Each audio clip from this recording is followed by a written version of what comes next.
देखेंगे। तो आपके सामने क्वेश्चन दिया गया है 2x² + 7x + 6, इसे सॉल्व करना है और इसमें हमें इसका वैल्यू निकालना है। तो सबसे पहले हम समझ लेते हैं गुणांक के बारे में। x² का गुणांक या x का गुणांक। अगर आपसे यहाँ पे पूछा जाए कि x² का गुणांक क्या है या फिर x का गुणांक क्या है, तो कैसे मतलब आपको पता चलेगा कि इसका गुणांक क्या है। तो गुणांक कहने का मतलब है, देखिए गुणांक कहने का मतलब क्या है, गुणा। यानी यहाँ पे इसी से हमारा क्लियर हो रहा है, गुणांक करने का मतलब है गुना। तो गुना यहाँ पे है, तो x² का अगर पूछा कि x² का गुणांक क्या होगा, देखिए x² का गुणांक मतलब गुना, तो x² के गुणा में लगा हुआ है 2, तो x² का गुणांक यहाँ पे कितना हो जाएगा, तो 2 हो जाएगा। ठीक, ये आपको समझ में आ गया होगा। अगर बोला कि x का गुणांक, तो x का गुणा यानी x के गुना में जो भी संख्या लगा रहेगा वही उसका गुणांक हो जाएगा। तो यहाँ पे x के गुना में क्या लगा हुआ है, 7, तो इसका गुणांक 7 हो जाएगा।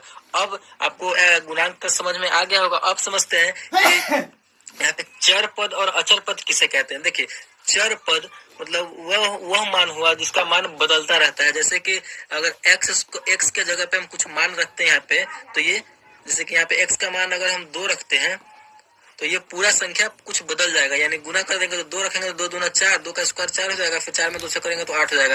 यानी वह मान जो बदलता रहता है। यानी तो चर पद आपको समझ में आ गया कि चर पद का मान हमेशा बदलता रहता है, और अचर पद जिसका मान कभी भी नहीं बदले। तो अचर पद इसमें हो जाएगा 6, और चर पद जो हो जाएगा 7x, ये भी चर पद हो जाएगा, और 2x² ये भी चर पद हो जाएगा। यानी चर पद का मान हमेशा बदलता रहता है, अचर पद का मान, अचर पद उसे कहते हैं जिसका मान कभी नहीं बदलता, सेम रहता है। अब हम इस समीकरण को सॉल्व करते हैं। इस समीकरण को सॉल्व करने के लिए हमें क्या करना है, जो ये लास्ट वाला संख्या है, इस लास्ट वाले संख्या को x² के गुणांक से हम गुना करेंगे। तो यहाँ पे x² का गुणांक कितना है, 2 है, तो गुना कीजिए 6 में। जब हमेशा याद रखिएगा कि लास्ट वाले संख्या से हमें x² के गुणांक में गुना करना है, मतलब गुणनखंड इसका आप निकालिए। तो 6 में जब हम 2 से गुना करेंगे तो कितना हो जाएगा, यहाँ पे 12 हो जाएगा। अब इस 12 को अब हमें ऐसी 2 संख्या से गुना करना है जो 12 गुना करने पर और उसी संख्या को जोड़ने या घटाने पर हमारा बीच वाला आना चाहिए 7। ठीक, तो पहले आप 7 लाइए। तो 7 हम कौन कौन सी संख्या से ला सकते हैं, 4 में हम 3 जोड़ेंगे तो 7 आ जाएगा, या फिर 3 में 4 जोड़ेंगे तो 7 आ जाएगा। 4 में 3 जोड़ेंगे तो 7, और 4 में 3 से गुना भी कर रहे हैं तो हमारा 12 आना चाहिए। यानी जोड़ने पर उस संख्या का बीच वाला आना चाहिए, और गुना करने पर जो हम 6 और 2 को गुना किए हैं वो आना चाहिए। ठीक, तो ऐसी 2 संख्या 4 और 3 है, तो 4 या 12 और 4 और 3 को जोड़ रहे हैं तो 7 आ रहा है। यानी हमारा ये फुलफिल हो रहा है, तो इसी को हम लेके चलेंगे। तो गुना कीजिए, यहाँ पे लिखे 2x² प्लस यहाँ पे 4, यहाँ पे हम क्या कौन कौन सी संख्या लिए हैं, 4x + 3x, तो 4x + 3x, तो हम 4x और 3x को जोड़ेंगे तो हमारा बीच वाला आ रहा है 7, प्लस जैसा 6 है बिल्कुल वैसा लिख देंगे। उसके बाद क्या है, यहाँ पे 2x, एक बार इन दोनों को साथ में लेकर चलेंगे, फिर एक बार इन दोनों को साथ में लेकर चलेंगे। बस ऐसे ही स्टेप आपको अपनाते रहना है। तो इसमें से 2x कॉमन कर लीजिए, क्योंकि यहाँ पे इसमें से भी 2x कॉमन हो जाएगा और इसमें से भी 2x कॉमन होने वाला है। दोनों में से मिलाकर 2x यहाँ पे आप कॉमन कर लीजिए। तो 2x जैसे ही हम कॉमन करेंगे तो यहाँ पे क्या बचेगा, सिर्फ x बचेगा, क्योंकि 2x में x से गुना करेंगे तो x² 2x² हो जाएगा, प्लस 4x में से तो 2x कॉमन कर लिए, तो यहाँ पे क्या बचेगा, सिर्फ 2 बचेगा। फिर उसके बाद जो यही बीच वाला x + 2 इधर सेम आ जाएगा, x + 2 इधर सेम आ जाएगा। और बीच में अब हम ऐसे कौन सी संख्या से गुना करेंगे जो हमारा x में गुना करेंगे तो 3x हो जाएगा। तो 3 से गुना करेंगे तो 3x, फिर 3 में 2 से करेंगे तो 3 दूना 6। बस आपका यहाँ पे कंप्लीट हो चुका है।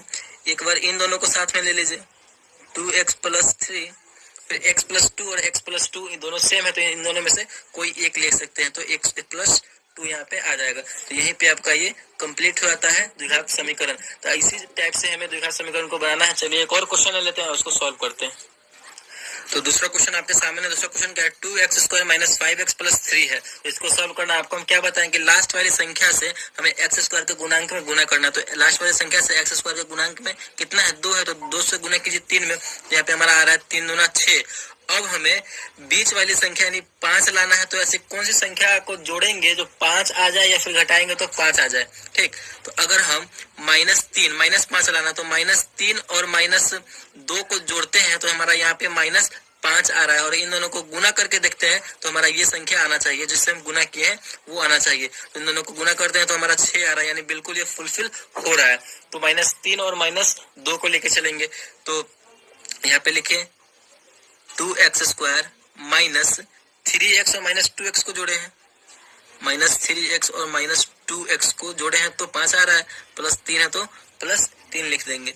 फिर इन दोनों में से जो है आप देखिए, इन दोनों में से x कॉमन होने वाला है, एक बार इन दोनों को साथ में लेकर चलेंगे, एक बार इन दोनों को साथ में, तो इन दोनों में से x कॉमन होने वाला है तो x कॉमन कर लीजिए आप। तो यहाँ पे क्या बचेगा, 2x माइनस 3 बचेगा, क्योंकि यहाँ पे x एक कॉमन हो गया तो 2x और 3x में से x कॉमन हो गया तो 3। बिल्कुल सेम इधर जो है, इधर भी एक बॉक्स में आप लिख लीजिए 2x माइनस 3। अब यहाँ पे हम कौन सी संख्या से गुना करेंगे इन पूरा में जो 2x प्लस 3 आ जाए, तो यहाँ पे हम करेंगे -1 से गुना, -1 से गुना करेंगे तो -1 में 2x से करेंगे तो -2x, -1 में -3 से करेंगे तो +3 हो जाएगा। यहाँ पे हमारा ये कंप्लीट हो चुका है। एक बार इन दोनों को साथ में लेकर चलेंगे तो x माइनस 1, फिर इन दोनों को सेम है तो इन दोनों में से कोई एक 2x माइनस 3, आपका यहाँ पे ये कंप्लीट हो जाता है द्विघात समीकरण। तो आई होप आपको वीडियो अच्छे से समझ में आया होगा, और वीडियो अच्छा लगा तो प्लीज वीडियो को लाइक और चैनल पर नया हो तो चैनल को सब्सक्राइब कीजिएगा।